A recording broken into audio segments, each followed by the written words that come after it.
This is a CBS 21 winter weather special with meteorologists Tom Russell, Steve Knight, Chris Nallen, and Stacey Hanrahan. Sponsored by Century Home Improvement. Thanks for joining us for the CBS 21 Winter Weather Special. Yeah, this year we're thinking outside the studio. Literally, we're Ski Roundtop here in York County. We're also thinking outside the typical topics. We're going to tackle sunspot activity and also track the sea ice. And later on, we'll have some fun. Steve Knight will attempt to ice skate for the very first time ever. And after watching that, we have the winter weather prediction that's coming up. So in order to keep you ahead of the storm, the weather team here at CBS 21 has come up with some special designations for when weather could be disruptive to your daily routine, if not downright life-threatening. Over the past few months, you've probably heard us talking about specific CBS 21 Weather Watch Days and CBS 21 Weather Warn Days. So what is the difference between the two? The team here at CBS 21 will call for a Weather Watch Day when the weather will be impactful enough to disrupt your routine. Recent examples include soaking rains and gusty winds. During the winter months, we will call for Weather Watch Days during extreme cold, freezing rain, or light snow. It's our way of making sure that you're aware of the fact that your plans and travel will be disrupted by incoming weather. Conversely, we will call for a Weather Warn Day when your life or your property could be threatened by severe weather. For example, windstorms like what we saw this past March, severe thunderstorms with heavy downpours that lead to flooding like we experienced back in July. During the winter months, we will declare Weather Warn Days when we expect measurable to heavy snowstorms that make the roadways treacherous, if not downright impassable. During Weather Warn Days, we take an all-hands-on-deck approach here at CBS 21, and you can also expect team coverage as to how the weather is impacting our area. We are under a weather warn day here at CBS 21. In addition to not only declaring Weather Watch and Warn Days on air, we will also keep you informed across all of our digital platforms and on social media. National Weather Service did issue a flash flood warning in southeastern Lancaster County overnight, but that has now expired. The First Warning Weather Team has always made it part of our mission statement to keep you informed as far in advance as possible when weather will impact our daily lives here in central Pennsylvania. Of course, on nice winter days, you'll want to come out here to Round Top Mountain Resort. In fact, Tom is by the lodge right now getting the scoop on the upcoming season. Hey, we're here with Chris Dudding. He's the marketing coordinator here at Round Top Mountain Resort. Chris, thank you so much for letting us be here. This is an exciting time for you guys, right? Happy to have you. Tell us about the news this year. Well, the big news is that we are growing. We're now part of Peak Resorts, which is a resort group that owns ski areas all the way from New Hampshire to, believe it or not, Missouri. And so we are now part of 17 resorts. Wow. So what can skiers expect this season? Well, as always, snowmaking is a big deal around here, so we have added a lot more snowmaking onto some of our intermediate terrain and also on snow tubing so that we'll have a lot more snow sooner. So any of those bare spots are gone now, right? Absolutely, absolutely. What's the excitement level like as the winter season approaches? It's been huge. Our passes are going crazy right now. We're getting the phones ringing off the hook. People are showing up in the office. So there's a lot of interest out there this year. What's your favorite thing about being here on the resort? I know you have a summertime season, but now that winter's here, that's really the heart of it, right? Winter's the part I love the most. Absolutely. It's busy. There's always something going on. And of course, getting to go out and ski isn't so bad either. And you can come by and you can hang by the fire if you want. If you're not a skier, you have a great lodge inside, great restaurants, right? Absolutely. Yep. There's something, even if you're not a skier, you can go tubing or just hang out and watch. I love it. I love it. Now, I got to be honest, your business is very weather dependent. Yeah. What's it like? What are you hoping for this year? Well, we hope you bring us lots and lots of snow, but all we really need is cold. We can make the rest, but of course, snow gets people excited. It does. Well, we wish you a great season. We hope it gets off to an early start and it goes all the way until what? You like March? March is great. Yeah, if we can get into late March, we're happy. Awesome, Yep. Chris. Thank you so much for taking time to be with us today. And I hope you get a chance to get out here and enjoy Round Top Mountain Resort this ski season. Hey, I understand Chris and Stacey are over on the lifts checking it out. Hey, guys.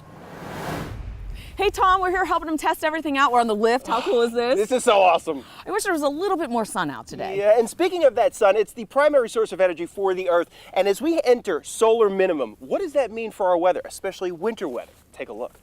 We have to know what it's doing, and we have to know what it isn't doing. Dr. Judith Lean has been studying the sun for 30 years. During solar minimum, there's slightly less energy coming in. NASA has a team of strong scientists that closely monitor the sun. They've been doing so here for the past 40 years. Without sun, the Earth cannot have any climate or weather.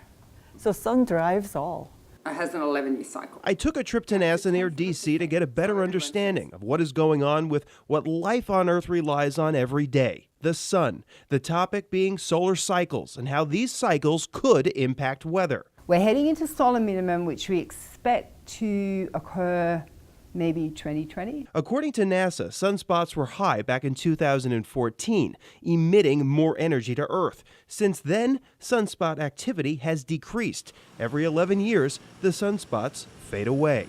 Which means that the fact that there's slightly less energy affects the flow of energy from the equator to the poles, and that affects the dynamical system. A stronger sun brings more energy to the equator, which is transferred to the polar regions. This means a more balanced system. And that coincides, or that produces, a very robust, strong polar jet stream. Dr. Lean and I talked more about the jet stream, the atmospheric highway that drives weather patterns. Right now, our sun is rather quiet. So when the energy coming in at the equator is less than at the poles, which it slightly is at solar minimum, then the jet stream slows down a little bit. The jet then wobbles more and allows more fluctuation in weather, which we've all become familiar with here in Pennsylvania. So there are a number of correlations between things like storm tracks, rainfall, drought, being slightly altered when the sun's activity is low.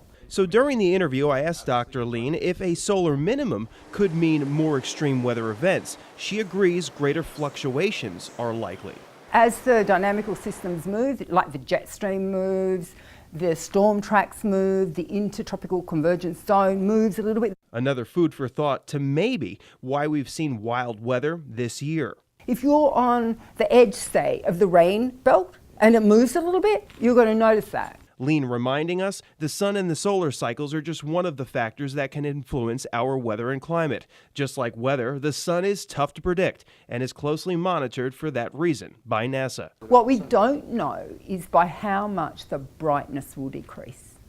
We don't know. We don't know that. We can estimate it. The future of the sun based on past cycles. The question, what's ahead for this next cycle? So now we're expecting solar minimum another year, and then the sun's activity, we expect, we can't even tell you what the next cycle will be, but we expect it will start increasing again. And get this, according to NASA, between the year 2000 and 2008, temperatures worldwide half a degree less because of solar min. So interesting to see how those temperatures vary with less sun energy. Yeah, that is fascinating, Chris. Thanks. Good stuff. Good stuff. Speaking of good stuff, Tom and Steve. Oh, yeah. What's the view like up there? Oh, it's pretty awesome. You can see all the way to Harrisburg. Check it out. Yeah, and after the break, we're actually going to take it back indoors, but not to the studio just yet.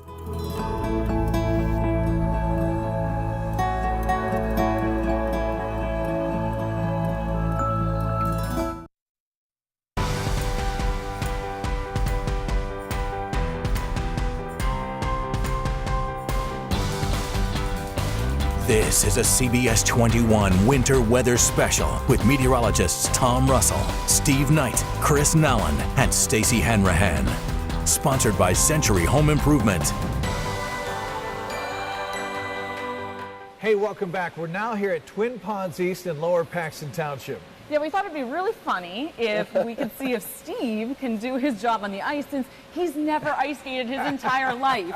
Yeah, but meanwhile, we don't have any room to talk because Stacey and I, well, we kind of already wiped out. So, That's true. Steve, you got to take it away, all right? Yeah, well, I'm going to try to stand here and kind of show you guys a really cool graphic. One of the biggest questions that we get at CBS 21, at least for the weather team, is how do the different types of winter precipitation form? Remember, all precipitation starts out as ice. It's all about the air aloft. If it's above freezing, down to the ground, that's when you get plain rain. Of course, you start mixing in some of that colder air, things change over, and that's when we have that freezing rain, then eventually even more cold air.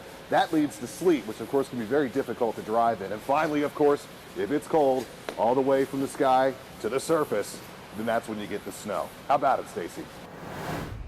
Good job, Steve. You know, speaking of ice, earlier this fall, NASA launched a satellite that uses space lasers to track the Earth's shrinking polar ice. Sounds cool? It is. 1, Liftoff of the final Delta II, lifting ICESat-2 on a quest to explore the polar ice sheets of our constantly changing home planet. ICESat-2 launches into space. Max Q, maximum dynamic pressure. Its mission? To find out how much the ice sheets in the Arctic and Antarctic grow and shrink each year, improving our understanding of melting ice impacts around the globe. Basically, for the past 40 years, we've been able to get measurements of the extent of the ice cover. This ICESat-2 is going to give us the thickness. And that's a huge advance to be able to then take those two together, the extent and the thickness, and see how those are changing.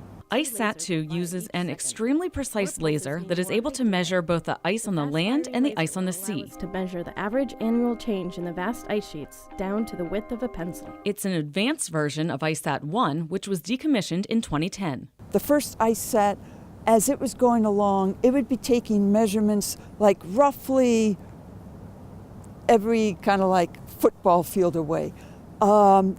ICESat-2 is taking measurements that are so much quicker that it's like 2 footballs away. Right now in the Arctic, the current ice sheet is roughly 5 million square kilometers. As we head into winter, it will spread out closer to 15 million square kilometers, which is equal to a little more than 1.5 times the area of the United States. The melting ice affects the climate in several different ways.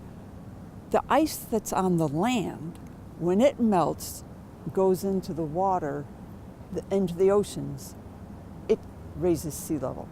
So that has a huge effect on people who are living along the coastline. When sea ice melts, there is less of Earth that is covered in white. White reflects the sun's energy back into space. So when ice melts, more of the sun's radiation ends up absorbed into the Earth's system, further warming our climate. Meanwhile, currents are affected in part by the salinity of the oceans.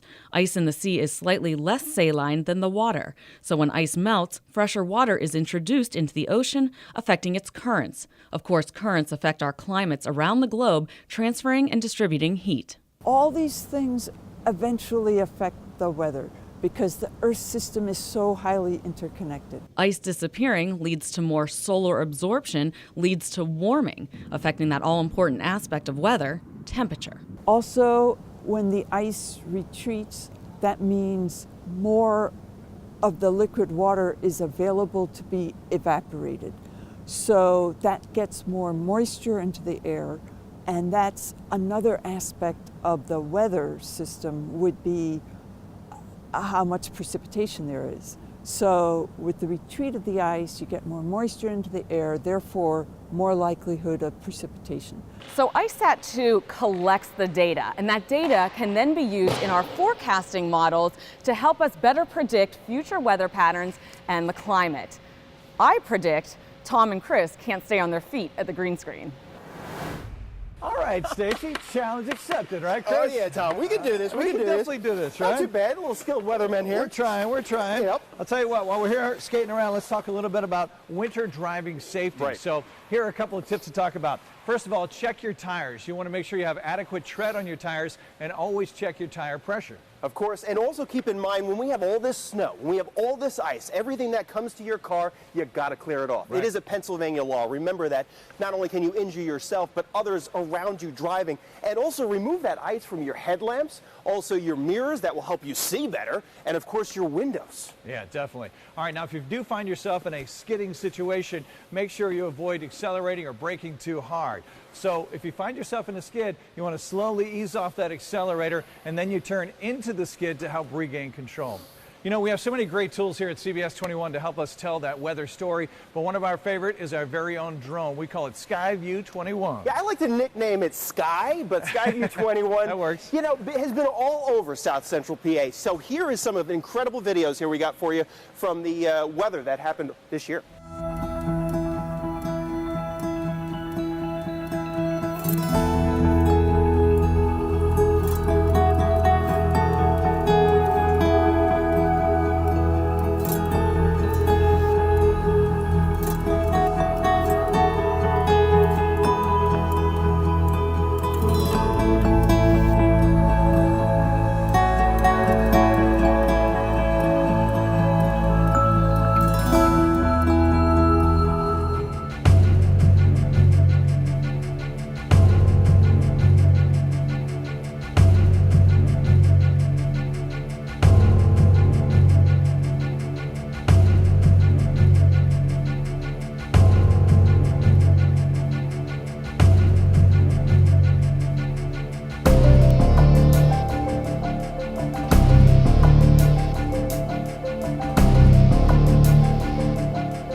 giant thank you to our amazing drone pilots, Bill, Jeremy, Josh, Cody, and Tyler. Yeah, you guys were definitely right about my skating Hold on, skills. Steve. We got We're you. almost there. Thankfully, when we come back, we'll be back on stable ground. And we'll have one weather expert's winter weather prediction. And of course, what about our predictions? And do we agree?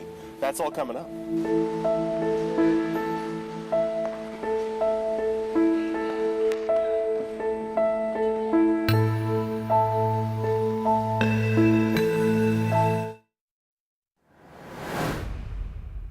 Welcome back. It's good to be back here in the studio after our fun field trips, right? Yeah, that was a good time. Everybody had a good time. All right, let's get right to what this winter has in store.